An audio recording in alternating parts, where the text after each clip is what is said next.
وہ ایک بزرگ تھے، ان کی خدمت میں لا کر کسی نے تربوز رکھ دیا. علماء کا مجمع بیٹھا تھا تو وہ اللہ والا فرمانے لگے کہ بھائی آپ لوگ عالم ہیں، یہ بتاؤ تربوز چاقو سے کاٹ کے کھانا سنت ہے یا توڑ کے کھانا سنت ہے؟ چاقو سے کاٹ کر کھانا آقا مدنی صلی اللہ علیہ وسلم کا طریقہ ہے یا توڑ کر کے کھانا سنت ہے؟ تو علماء نے جواب دیا کہ صاحب اس کے بارے میں تو علم نہیں.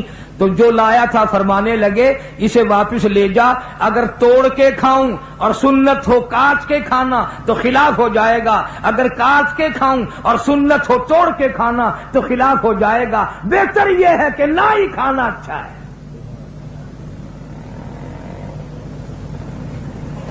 ایک ایک سنت کو زندہ کرنے کے لیے ساری زندگی گزار دی، مصائب اٹھائے، پریشانیاں جھیلی، کچھ بھی ہوا.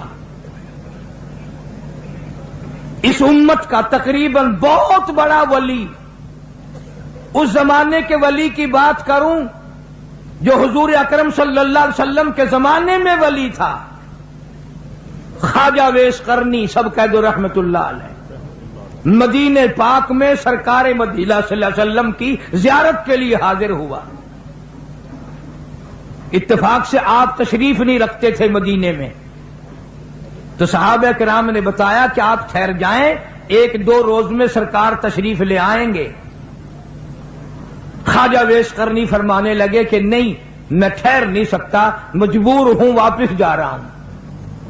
بعض لوگوں نے کہا کہ دیدار رسول کو ترک کر رہے ہو، چھوڑ رہے ہو، تیری زندگی کا کیا پتا اور کالی کملی والے صلی اللہ علیہ وسلم کی زندگی کا کیا پتا، تو یہ دیدار چھوڑ کے جا رہا ہے. کہنے لگا میری بڑی مجبوری ہے، میری اماں آنکھوں سے محتاج ہے، معذور ہے، میں ہی کھانا پکانا کرتا ہوں اس کا، اور میں اس کو وضو کراتا ہوں، نماز پڑھواتا ہوں. اگر میں یہاں ٹھہر گیا تو میری اماں کو تکلیف ہوگی. یہ عذر کر کے چلے گئے.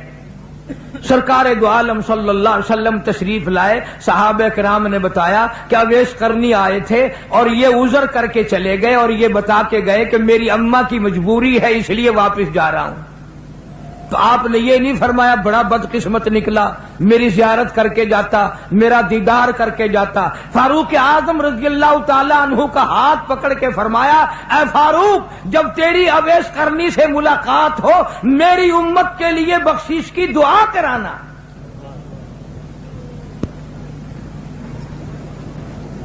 آج لوگ ماں کی پرواہ نہیں کرتے، عالم مولوی بنے پھرتے ہیں، حاجی غازی نمازی بنے پھرتے ہیں، بڑے بڑے قاری عالم بنے پھرتے ہیں ہم لوگ، اور ماں کو سمجھتے ہیں میں پڑھا ہوا ہوں یا ان پڑھ جاہل ہے. تجھے کیا معلوم ہے مدنی کریم صلی اللہ تعالی علیہ وسلم تشریف فرمائے، ایک برقع پوش عورت آئی، آپ نے رحمت والی چادر اپنی اتار کر زمین پہ بچھا دی، مائی کو اس کے اوپر بٹھایا، دیر تک گفتگو فرماتے رہے، کھجوروں کا میٹھا پانی بنا کر کے پلایا. جب جانے لگی تو دور تک رخصت فرمانے کے لیے تشریف لے گئے. واپس آئے آپ صلی اللہ علیہ وسلم سے صحابہ کرام نے پوچھا یہ کون خوش نصیب مائی تھی؟ آپ نے فرمایا تم نہیں جانتے، مجھے دودھ پلانے والی میری اماں حلیمہ تھی.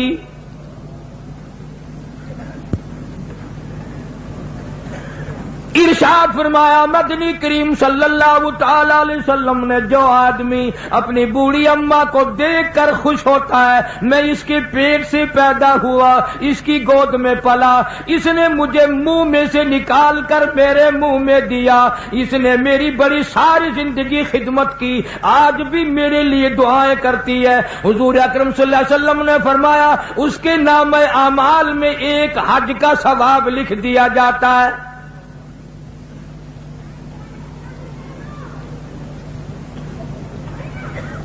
ولی اس کو کہتے ہیں جو ہر سنت پہ جان دے دے. علامہ سید عبد القادر جیلانی رحمت اللہ علیہ کی تھوڑی سی عمر ہے، 5-4 سال کی عمر ہے، والدہ نے سوت کی گٹھڑی بنا کر سر پہ رکھ دی، فلاں کے یہاں دیا، میں نے کاٹ کر سوت بنایا ہے، میری مزدوری کے پیسے لے آنا۔ آپ صلی اللہ علیہ وسلم، حضور اکرم صلی اللہ تعالی علیہ وسلم کی اتنی تابع دار عورت تھی، اللہ والے نے عرض کر دیا امی مجھے جو سمجھا رہی ہو اتنے پیسے لانا، یوں سنبھال کے لانا، کوئی دور کی بات تو نہیں، خود جا کر کیوں نہیں دے آتی؟ فرمانے لگی لگتے جگر میرے پیغمبر نے 65 سال جس عورت کی عمر ہے، کہتی ہے میرے نبی نے مجھے گھر سے باہر نکلنے کے لیے منع فرمایا۔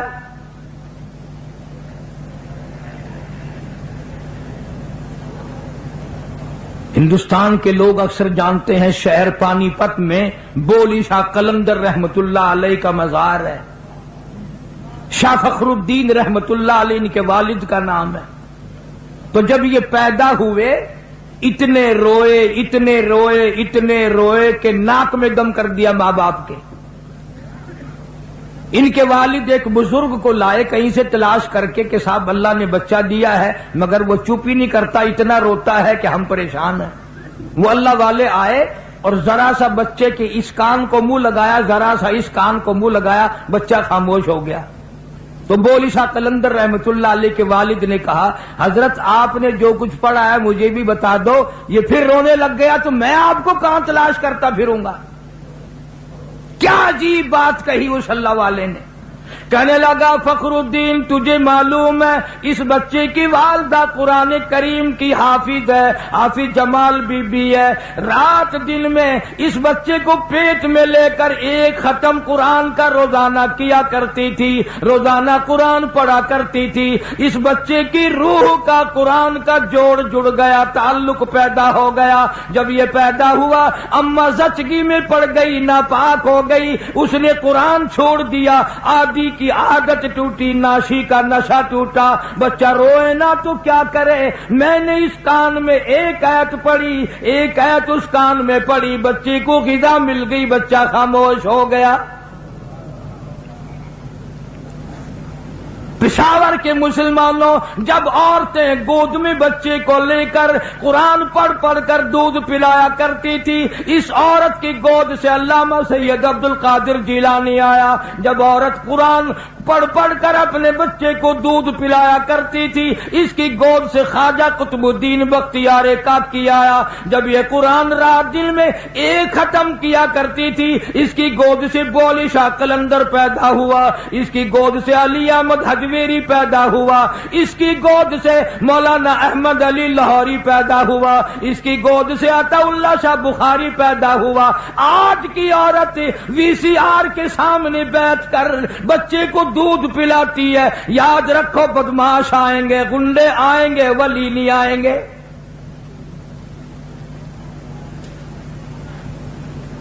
روزانہ آپ لوگ ڈاکٹروں کے پاس بڑا ہجوم دیکھتے ہیں، بچوں کے لیے بیماروں بچوں کو لے لے کر مرد عورت آتے ہیں، تو ڈاکٹر بعض دفعہ نبض بچے کو دیکھ کے کہتا ہے اوہ اس کی اماں نے گرم چیز کھائی ہے۔ تو سوال یہ کرنا چاہیے کہ کھائی اماں نے ہے، اماں تو ٹھیک ٹھاک ہے، بیمار بچہ ہے، اماں تو بیمار نہیں ہوئی۔ تو ڈاکٹر کہتا ہے اگر بینگن گرم چیز ہے ماں کھائے تو دودھ کے ساتھ سرعت کر کے بچے کے پیٹ میں گرمی پہنچتی ہے، مسور کی دال کھائے تب گرمی پہنچتی ہے، گڑ کھائے تو گرمی پہنچتی ہے، اچار کھائے تو ترشی پہنچ جاتی ہے۔ اور پشاور کے مسلمانوں بینگن کی گرمی جا سکتی ہے دودھ کے ساتھ، اچار کی ترشی جا سکتی ہے، گڑ کی حرارت جا سکتی ہے۔ جو ماں قرآن پڑھ پڑھ کر دودھ پلائے گی قرآن کا نور نہیں جائے گا؟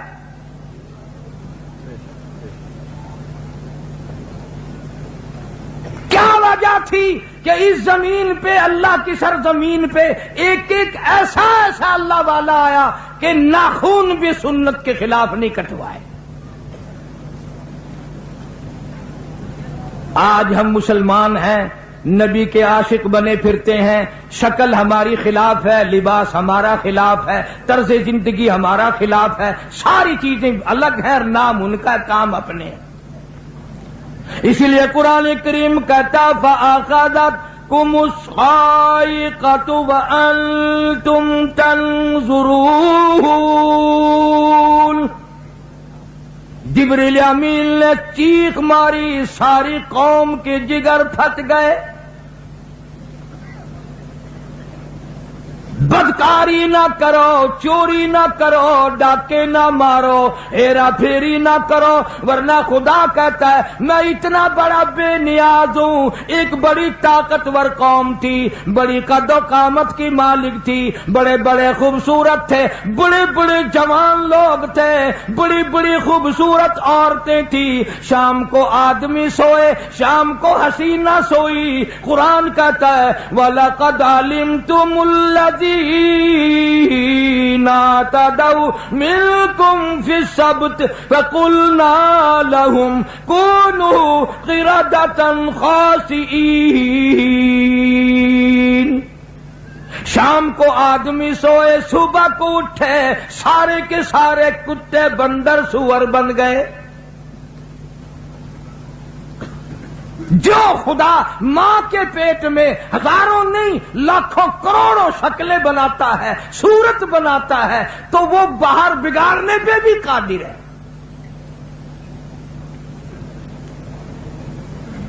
مکہ مکرمہ میں اللہ سب کو زیارت نصیب فرمائے۔ بڑی حسینہ ایک لڑکی ہے، کلمہ پڑھ بیٹھی لا الہ الا اللہ محمد الرسول اللہ صلی اللہ علیہ وسلم۔ اس زمانے میں کلمہ پڑھنا کوئی کھیل نہ تھا، کوئی تماشا نہیں تھا۔ ادھر کلمہ پڑھا، ادھر مصیبتوں کے پہاڑ ٹوٹ پڑتے تھے۔ صحابہ کرام کی آپ کو کیا بات سناؤں، خود مدنی کریم صلی اللہ تعالی علیہ وسلم ارشاد فرماتے ہیں، بخاری شریف میں روایت ہے، او لوگو 23 برس میں ایک دن بھی ایسا نہیں، ایک وقت بھی ایسا نہیں جو پیٹ بھر کے کھانا کھایا ہو۔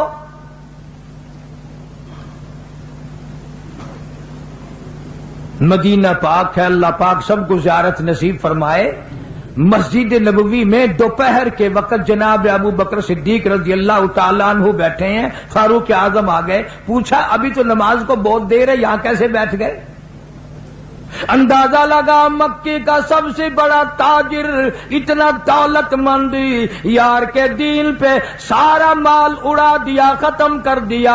صدیق اکبر فرمانے لگے او فاروق، 2 دن کی بھوک نے مجھے تنگ کر دیا، میں گھر میں بیٹھ نہ سکا، مسجد میں آ بیٹھا ہوں۔ فاروق اعظم رضی اللہ تعالیٰ عنہ فرمانے لگے میرا بھی یہی حال ہے، آج میرا 3 دن کا فاقہ ہے۔ کچھ دیر کے بعد مدنی کریم صلی اللہ تعالی علیہ وسلم تشریف لے آئے، ان دوزوں سے بیٹھنے کی وجہ پوچھی، انہوں نے بتا دیا، آپ کی آنکھوں میں آنسو آ گئے۔ فرمایا او ابو بکر تجھے کیا معلوم ہے آج تیرے نبی کا 5 دن کا فاقہ ہے۔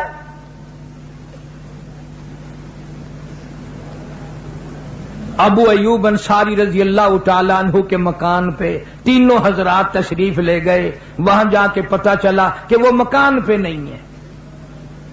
گھر والوں نے کہا آپ تشریف رکھیں، اگر وہ نہیں ہے تو کیا ہے کھانا کھا کے جائیں۔ کھانا تیار کیا، جب سامنے کھانا آیا رحمت کائنات صلی اللہ علیہ وسلم نے ایک روٹی پہ سالن رکھتے ہوئے فرمایا یہ میری بیٹی فاطمۃ الزہرا کو پہنچا دو، 5 دن کا تو میرا فاقہ ہے، میری لختے جگر کا نہ جانے کتنے دنوں کا فاقہ ہے۔ آج ہزاروں نعمتیں رگڑتے ہو، نماز کی توفیق نہیں، قرآن کی زیارت کی توفیق نہیں، استغفار کی توفیق نہیں، ارے مصیبت نہیں آئیں گی تو کیا ہوگا؟ مکے میں نوجوان لڑکی کلمہ پڑھ بیٹھی، سیدہ زنیرہ رضی اللہ تعالیٰ عنہا کلمہ پڑھ لیا۔ مکے کے سرداروں نے اکٹھے ہو کر سر کے بال پکڑ کر گھسیٹ کر لے آئے میدان میں۔ اتنا مارا مار مار کے تھک گئے، دم لے کر واری واری حضرت زنیرہ کو مارنے لگے اور کہنے لگے کلمے کا انکار کر، اللہ کی توحید کا انکار کر، مدنی کریم صلی اللہ علیہ وسلم کی ختم نبوت کا انکار کر دے۔ زنیرہ کہتی ہے کلمہ میرے خون کے قطرے قطرے میں بس گیا، میرے رگ و ریشے میں بس گیا، میرا قیمہ بن سکتا ہے، میں کلمہ نہیں چھوڑ سکتی۔ انہوں نے پروگرام بنایا کہ یہ جب بات آئے گی اس کی دونوں آنکھیں نکال دو۔ حضرت زنیرہ رضی اللہ تعالیٰ عنہا کی آنکھیں نکال دی۔ انہوں نے کہا اب ٹکریں کھا کے مرے گی، اب ٹھوکریں کھا کے مرے گی۔ حضرت زنیرہ کہنے لگی مجھے کوئی پرواہ نہیں، جو ذات ماں کے پیٹ میں لاکھوں کروڑوں لوگوں کو آنکھیں بخش رہا ہے وہ اس میدان میں بھی لگانے پہ قادر ہے۔ ساری رات لوگوں نے پہرا دیا، دیکھیں گے کدھر سے کوئی آنکھیں لے کر آئے گا، کون آئے گا، کیا ہوگا۔ فجر کی اذان کا وقت ہوا، حضرت زنیرہ نے اعلان کر دیا اللہ اکبر۔ سارے لوگ اکٹھے ہو گئے، کیا ہے کیا ہے؟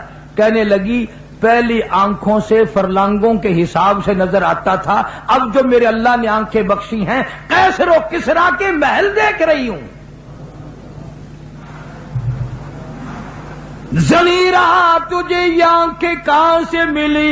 کہتی ہے اللہ خالق کل شیء وہو علی کل شیء وکیل۔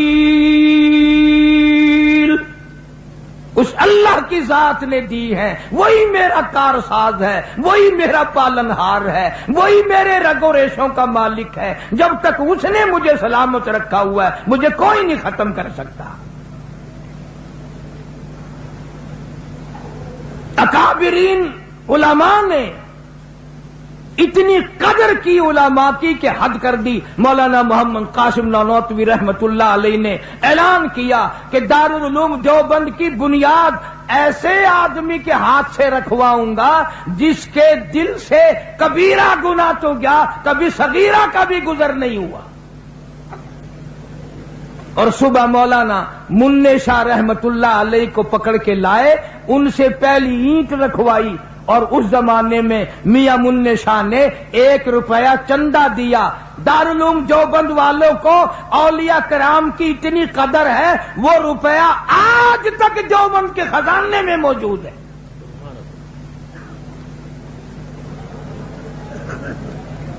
تمام اولیاء کرام کا فرمان بھی اقوال بھی سر ماتھے پہ، لیکن فرق پھر کئی لوگ ہمیں کہتے ہیں کہ یہ ویسے اوپر سے کہتے ہیں ہم ولیوں کو مانتے ہیں، حقیقت میں نہیں مانتے۔ سچی بات ہے اولیاء کرام کو مانتے ہیں، ڈاکوؤں کو نہیں مانتے، ٹھگوں کو نہیں مانتے۔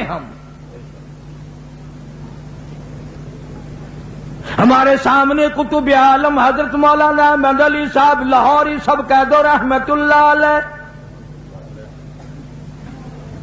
اتنا بڑا ولی، شادی ہوئی، تمہارے سرحد میں شادیاں ہوتی ہیں محلہ رج جاتا ہے، بلکہ آج کل جس محلے میں شادی ہو کتے بھی رج جاتے ہیں، اتنا کھانا ضائع جاتا ہے جتنا کھایا نہیں جاتا۔ اور اب تو اور بیماری آئی ہے، کھڑے ہو کے کھانے لگ گئے شادیوں پہ لوگ، وہ میزیں ایسی بنا رکھی ہیں جیسے آپریشن روم میں تختہ نہیں ہوتا،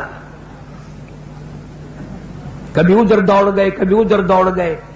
اور مجھے تو کئی مرتبہ ڈر لگتا ہے کہ کوئی انگریز فیشن والا یہ فیشن نہ نکال دے کہ لیٹ کے کھایا کرو، چھوڑنے کے نہیں۔ پھر بھی اگر کسی انگریز کو لیتے ہوئے کھاتا دیکھ لیا تو لوگ بھی لیٹ کر ہی کھایا کریں گے کہ تمہیں کیا معلوم ہے اس سے کھانا زیادہ کھایا جاتا ہے، ہضم بھی جلدی ہوتا ہے، کھاتے بھی رہو اور لیٹتے بھی رہو۔ انگریز بڑا لعنتی تھا، یہ جتنے ہمارے ملک میں بڑے بڑے تم اخباروں میں پڑھتے ہو نا، فلانا سر فلانا سر فلانا سر، ان کے ساری سر ہیں، ان کے پیر ویر نہیں ہیں۔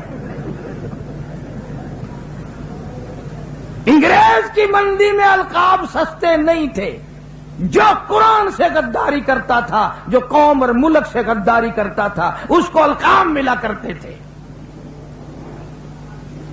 سید عطا اللہ شاہ صاحب بخاری رحمت اللہ علیہ کو ختم نبوت کی حفاظت میں محمد عربی صلی اللہ علیہ وسلم کی حفاظت کرتے کرتے جیل کر دی، مشقت لگا دی، غلہ پیسنے کے لیے دیا۔ ایک دن آدھی رات کے پچھلے پیرے میں سپرڈنٹ جیل چکر لگاتا لگاتا لگاتا اس کوٹڑی پہ پہنچا